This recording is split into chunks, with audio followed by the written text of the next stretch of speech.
There is a specific type of person who everyone turns to. The one who always answers the phone. The one who holds the room together when tension rises. The one who remembers birthdays, checks in after hard conversations, absorbs everyone's stress without ever showing the weight of it. The one who makes everyone around them feel safe. And if you ask that person how they are doing, really doing, most of them will not know how to answer. Not because they are fine, but because nobody has ever asked in a way that made them believe the question was real. Carl Jung identified a psychological pattern that explains why the most emotionally available people are often the most emotionally starved, why the person everyone depends on is frequently the loneliest person in the room. And it has nothing to do with introversion, bad luck, or choosing the wrong friends. It has to do with a role that was assigned to them before they were old enough to refuse it. A role that became so deeply fused with their identity that they cannot tell where the role ends and they begin. And here is the part that will be uncomfortable to hear. That role, the one that makes everyone rely on you, is the same one that ensures no one ever truly reaches you. You built it to survive, and it worked. But it is now the very thing keeping you isolated inside a life full of people. If that landed somewhere in your chest just now, stay with this. Because what we are about to go through is not advice on how to set better boundaries, although that matters. It is a psychological excavation of why you became this person in the first place. And until you understand the origin, no amount of self-help will touch the loneliness. Let us start where Jung would start, with the mask. Jung called it the persona, the constructed self you present to the world. Everyone has one. But for the person who became the caretaker, the strong one, the emotional anchor, the persona is not just a social convenience. It is a survival architecture. It was built under duress, and it was built early. Go back, before the role had a name, before you called yourself the responsible one, or the one who holds everything together. There was a moment, or more likely a series of moments, where you learned something that no child should have to learn. You learned that your needs would not be met unless you met everyone else's first. Maybe a parent was emotionally unavailable, not cruel necessarily, just absent in the way that matters most. Physically present, but psychologically elsewhere. Depressed, anxious, overwhelmed, addicted, consumed by their own unprocessed pain. And so the emotional labor that should have flowed downward from parent to child reversed. You began managing the emotional temperature of the household. You learned to read the room before you could read a book. You knew by the sound of a footstep whether tonight would be safe or volatile. You adjusted yourself accordingly. You became a translator of emotional weather, constantly scanning for shifts in pressure that might require your intervention. Other children were learning to play. You were learning to regulate an adult's emotional state. And you were good at it. Terrifyingly good at it, because your safety depended on being good at it. Some of you did not have a dramatic origin story for this. It was not abuse, it was not crisis. It was something quieter and in many ways harder to identify. It was a household where everything looked fine from the outside, but where the emotional bandwidth was simply not there for you. A parent going through their own depression. A family system where the unspoken rule was, we do not talk about hard things. A home where love was expressed through provision and logistics, but never through emotional attunement. Nobody sat with your sadness. Nobody asked what you were afraid of. Nobody noticed when you went quiet, because your quiet was convenient. Jung would recognize this as premature persona development. The mask was built too early, under too much pressure, with too few resources. And because it was built in childhood, it did not feel like a mask at all. It felt like you, the helpful one, the easy child, the one who never caused problems, the one adults praised for being so mature, so responsible, so good. And every time they praised you for it, the mask fused tighter to your face, because the praise confirmed what you had already intuited. This is the version of me that gets love, the real version, the one with needs and fears and anger and exhaustion, is not safe to show. So you buried the real version, and you have been performing the helpful version ever since. Now fast forward, you are an adult, and the pattern has not changed. It has just grown more sophisticated. You are the friend who everyone vents to, but who never vents to anyone, not because you do not have pain, but because somewhere deep in your programming, you believe that your pain is less important than theirs. Or more precisely, you believe that showing your pain would make you a burden. And being a burden is the one thing your entire psychological architecture was designed to prevent. You have become so skilled at disappearing your own needs that you might not even register them as needs anymore.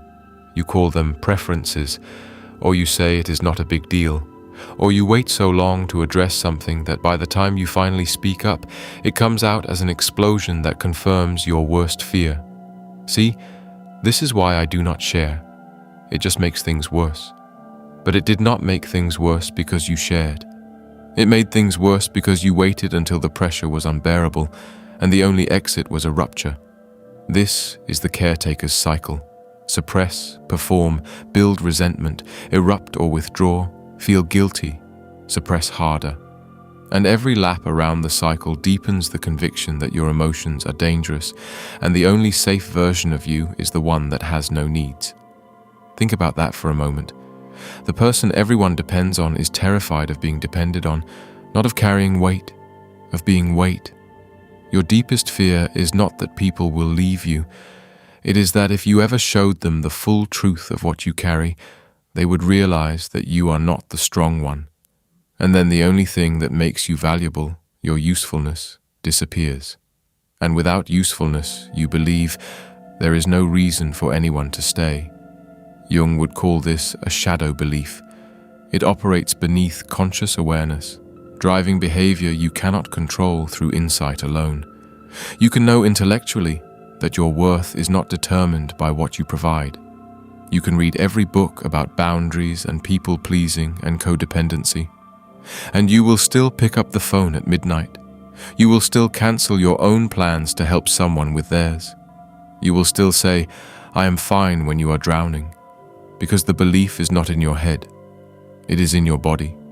It is in the nervous system response that was wired before you had words for what was happening. And changing it requires more than understanding. It requires grief. This is where most people get stuck. And this is where Jung's framework goes deeper than any surface-level advice. The caretaker identity is not just a bad habit you can drop. It is a loss you have to mourn. Because that identity, as limiting as it is, kept you safe. It earned you love, or at least what felt like love. It gave you a place in every room, a function in every relationship, a reason to exist that did not depend on anyone else choosing you for who you actually are. Letting go of the caretaker identity means confronting the possibility that you have never actually been loved for yourself, only for your function. And that thought is so terrifying that most people would rather maintain the exhausting performance for the rest of their lives than sit with it for 10 minutes. But Jung would push you further. He would say that until you sit with that thought, until you let it break what it needs to break, you will never access the kind of connection you are actually starving for. Because here is the paradox that defines the caretaker's loneliness. You are surrounded by people who need you, and not one of them knows you. They know your persona. They know the version that listens, that fixes, that holds. They know the version that never falls apart, and they genuinely love that version. They are not pretending, but the love lands on the mask, and behind the mask you are untouched. You have been performing intimacy for so long that you might not even know what real intimacy feels like. Real intimacy is not being needed. Real intimacy is being known. It is someone sitting with you while you fall apart and not trying to fix it. It is someone asking how you are and actually waiting for the real answer. It is being seen in your weakness, your pettiness, your exhaustion, your anger, your need, and being met with presence instead of withdrawal. That has never felt safe to you. And the reason it has never felt safe is because it never was safe. Not in the environment where you learned what love looked like. In that environment, your needs were an inconvenience. Your emotions were a disruption. Your vulnerability was a liability. So you learned to package yourself as the person who has no needs, and the world rewarded you for it. Jung would say, the loneliness you feel is not a social problem. It is an intrapsychic problem. The disconnection is not between you and other people. It is between you and yourself, between the persona that interfaces with the world and the actual human being trapped behind it. You are lonely because the person you actually are has not been allowed to exist in the presence of another human being in years, maybe decades, maybe ever. So what breaks this pattern? Jung identified a process, and it begins with something counterintuitive. You have to let people down, not as an act of rebellion, not as a boundary exercise from a self-help book, but as a psychological experiment in survival. You have to discover through lived experience that withdrawing your function does not result in annihilation, that you can say no and the world does not end, that you can need something and not be abandoned for needing it. This will feel dangerous. Your nervous system will scream. Every alarm that was installed in childhood will fire at once. You will feel selfish. You will feel guilty. You will feel the almost physical sensation of the mask being pulled away from your face and the cold air hitting the skin underneath. And some people in your life will not survive this transition. Some relationships exist solely because of what you provide. When you stop providing it, those relationships will reveal themselves for what they always were. Transactions wearing the costume of connection. That revelation will hurt, but it will also clarify. And in the space that opens up, something else becomes possible. You will notice who calls when they need something and who calls to ask how you are. You will notice who adjusts when you change the dynamic and who punishes you for it. You will notice who sees your boundary as a betrayal and who sees it as you finally treating yourself the way you have always treated them. These distinctions were invisible before because the caretaker role blurred everything into a single category called being needed. But being needed and being loved are not the same thing. They never were. And one of the most painful revelations of this process is discovering how much of what you called love was actually dependency dressed in affection. The people who stay, the ones who see you stumble and step closer instead of stepping back, those are the relationships worth building on. Those are the people who are responding to you, not to your function. And the love they offer, even though it feels unfamiliar and even though your first instinct will be to distrust it, is the kind of love your psyche has been aching for since before you had words. Jung wrote extensively about what he called the wounded healer archetype, the idea that many people who dedicate their lives to helping others do so because of an original wound that never received care. The therapist who never had anyone listen to them, the mediator who grew up in chaos, the nurturer who was never nurtured. They transform their wound into a gift, which is beautiful. But the gift becomes a trap when it replaces the healing instead of emerging from it. If you are the person everyone depends on, you are likely carrying one of the oldest wounds there is. The wound of not being allowed to be a child when you were a child, of having your developmental needs subordinated to someone else's emotional survival, of learning, before your brain was even fully formed, that love is something you earn through service and lose the moment you stop being useful. That wound did not make you weak. It made you extraordinarily capable. You can read a room faster than anyone in it. You can hold emotional complexity that would overwhelm most people. You can sit with someone's pain without flinching. You can sense a shift in someone's mood before they are even aware of it themselves.